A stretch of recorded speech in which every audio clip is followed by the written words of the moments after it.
But one of the things we like to do with the kids is teach them about being spaghetti.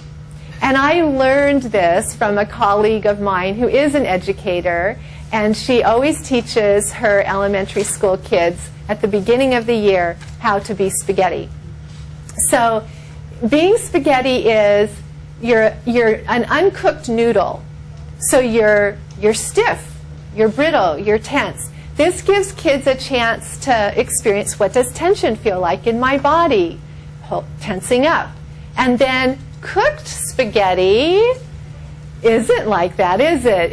It's limp. It's very relaxed. And if I was 4, I would lie down on the floor for you and show you how limp and relaxed I could be. And if you tried to lift my leg up, it would be dead weight.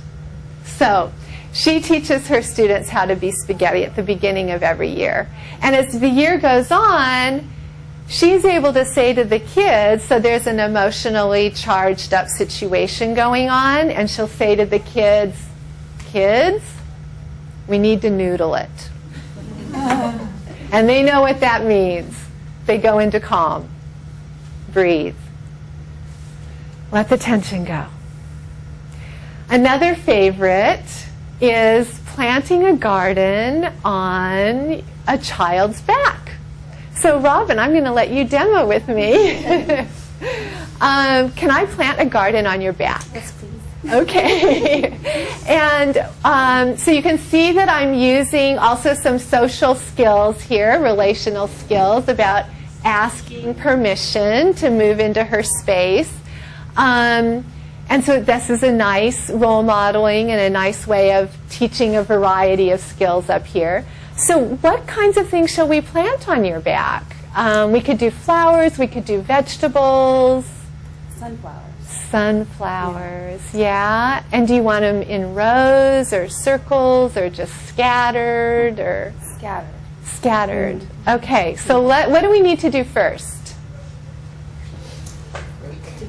Dig up the soil. We need to prepare the soil. So let's get to work on that. Okay, so I think we've got that. You think the soil's ready? Just a little bit. Okay. All right, now what do we need to do? What do we need to do now? Plant some seeds. Okay, so I've got some seeds here, and I can just plant those just around, just scattering.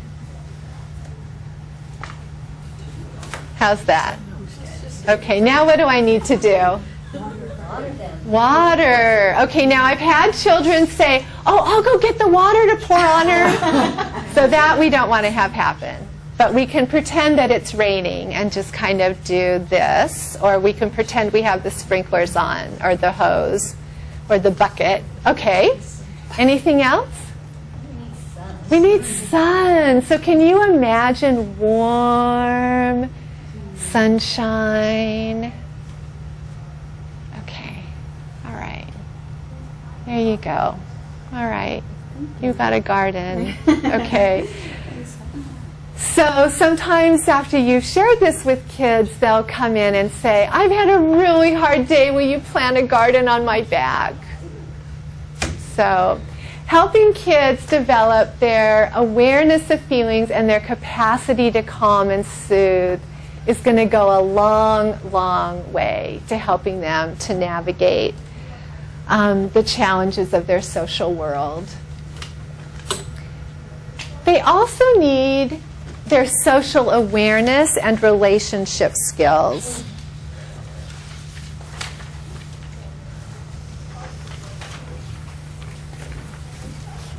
And those are enormous. We could spend a day on them. I want to say a little bit about empathy, because I think that's so key.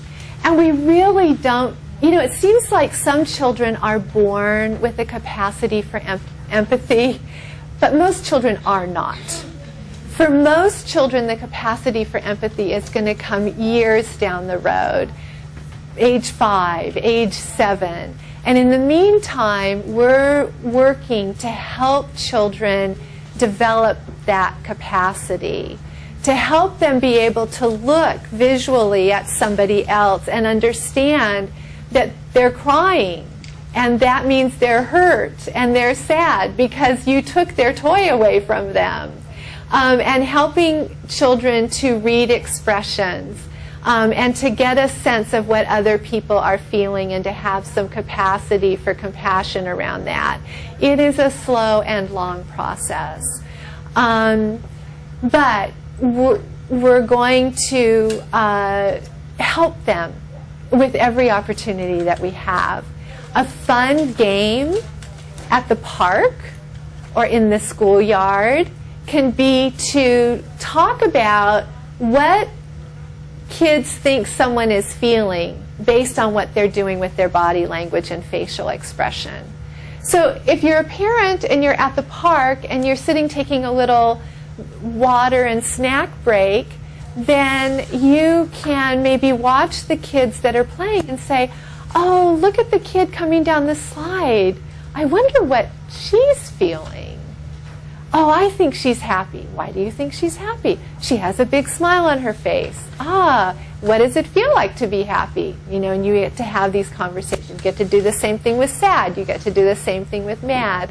But helping to get that other people have feelings and what those feelings are. Really a great, important thing. Family role modeling, community role modeling. How do we live out compassion and kindness? You know, until we get those news reports that I'm looking forward to, you know, that are more positive in nature, we need to work to point these things out and to be doing activities together as a community, and then letting the kids see that we're doing this because we care. Whether it's, you know, doing something for Japan or, you know, some other big event that's going on in the world that's captured their hearts, or in their community, trying to make a difference. Yeah. I thought this, when my kids were leaving high school, and we hear about this and observe this, what's it called? Not social learning. What are all these projects kids are doing at school? Oh, now? right. Service learning. Service learning. Service learning was Yes. just hitting the Yes. arena, and we see a lot of time being spent on service learning. And this organization that this guy created in Pasadena, where children are raising money, or adults are raising money, and the children are giving it out to. The Frosty Center was a recipient of $10,000 for something from this group. And the young people are going around and interviewing charitable organizations, nonprofits, and then deciding among themselves, like they're philanthropists, that they're giving, who they're going to give money to, what projects. Is that working, or is that, I mean, this is intended to develop understanding, concern for other people who are less. Yeah. What do you think about all that? You know, I don't know about that project in particular. Yeah. I do know that service learning has been included in some of the research on social and emotional development. And there have been some very interesting service learning projects throughout the country that have been researched for their effectiveness in helping kids develop their social and emotional core competencies and have been found to be effective. I don't know about this one in particular. It may be that the kids who self-select to be in those groups either come from families where this is part of the value system, and they observe their parents doing these kinds of things. Or they're inclined, you know, maybe so. I remember reading about one service learning project that was studied for its effectiveness for social and emotional learning. And it was a school that was adjacent to some wetlands that were toxic, or had, you know, that was being environmentally damaged. And the service learning was about restoring the wetlands. And there was a role for kids starting in kindergarten. The school was very involved in helping to restore the wetlands, maintain, like researching the, I mean, they got to do science, they got to do all kinds of things. They were involved in some of the public policy stuff. It was really amazing what they did as part of this project, and got to develop a lot of their got to develop all of those competencies.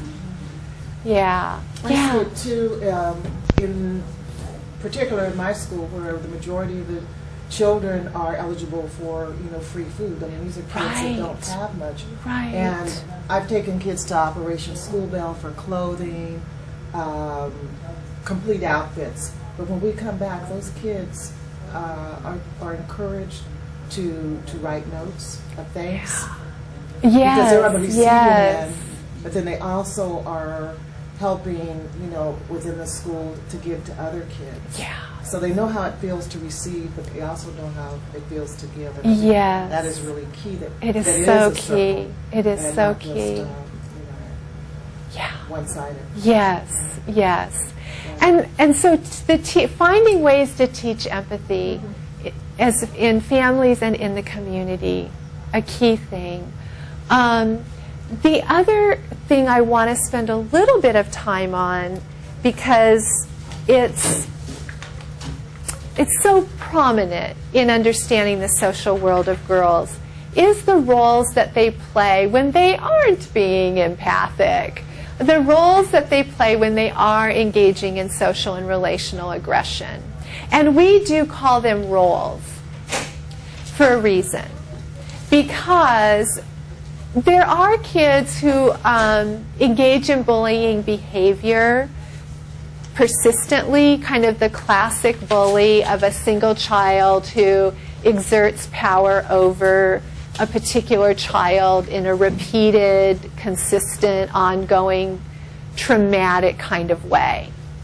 But most of the stuff that goes on amongst kids is trying on these different roles.